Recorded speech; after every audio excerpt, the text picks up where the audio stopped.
Hello dears, अब मैं आपके सामने ई स्कूल मैनेजमेंट का एकेडमिक मॉड्यूल दिखा रहा हूँ। स्टार्टिंग में ये लॉगिन विंडो है। यहाँ पे एडमिन अपने कोडिंग यूज़र क्रिएट करके उन्हें अपनी कोडिंग राइट्स डिफाइन कर सकता है। फर्स्ट ऑफ ऑल हम मास्टर में अपने स्कूल के कोडिंग टर्म्स डिफाइन कर लेंगे कि हमारी एग्जामिनेशन टर्म कौन कौन सी हैं, उस पर्टिकुलर एग्जामिनेशन टर्म के अंडर कौन कौन सी असेसमेंट आती हैं और उसका कितना कितना वेटेज फाइनल मार्क्स को इफेक्ट करता है।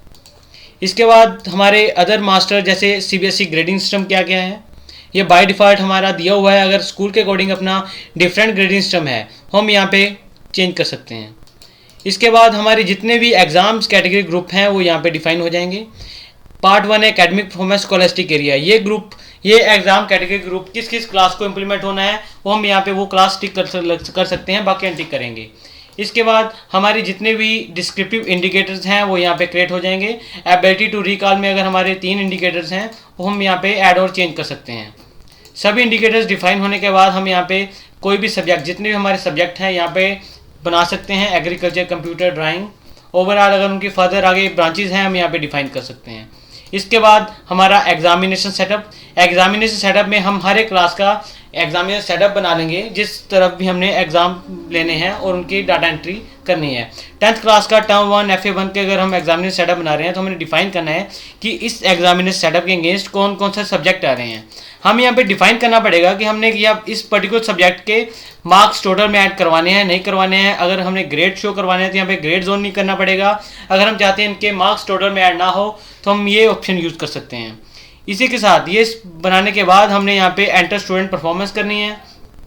वहाँ पे हमने डिफाइन करना है कि किस टर्म के हम इनपुट कर रहे हैं। टर्म 1 FA1 किस क्लास की हम इनपुट कर रहे हैं, उसके बाद कैटेगरी ग्रुप कौन सा है।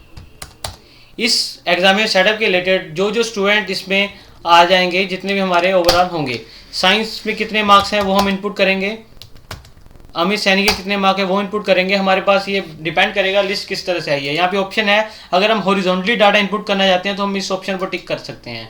इसके बाद डाटा एंट्री होने के बाद हम इस फॉर्म को सेव कर लेंगे, डाटा सेव हो जाएगा। इसके बाद हमारी जो एग्जामिनेशन रिपोर्ट है ये सारी यहाँ पे आपको विजिबल है। Marks register 1, evolution register, evolution report card. अगर हमने यही देखना है हम यहाँ पे टिक कर सकते हैं। क्लास बताएंगे कौन सी है, सेक्शन कौन सा है, किस टर्म के लिए देखना है, एडमिशन नंबर किस एडमिशन नंबर का देखना है। हम यहाँ पे टिक करेंगे किस किस असेसमेंट का आपने देखना है। प्रीव्यू देखेंगे तो उस असेसमेंट का प्रीव्यू असेसमेंट का हमारे सामने एवेल्यूशन रिपोर्ट कार्ड प्रिंट हो जाएगा। इसी तरह अगर हम कोई फाइनल रिपोर्ट कार्ड देते हैं, CC कार्ड देते हैं, DMC देते हैं, वो डायरेक्टली यहीं से प्रिंट आउट हो जाएंगी पूरी क्लास की या पर्टिकुलर स्टूडेंट वाइज।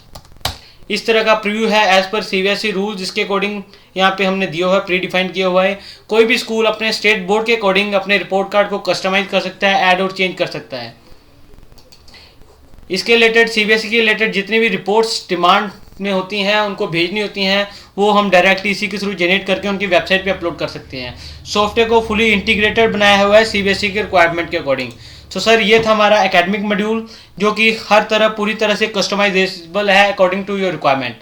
उम्मीद है ये आपको पसंद आया होगा। Please call us to for implementation. Thank you sir, thank you.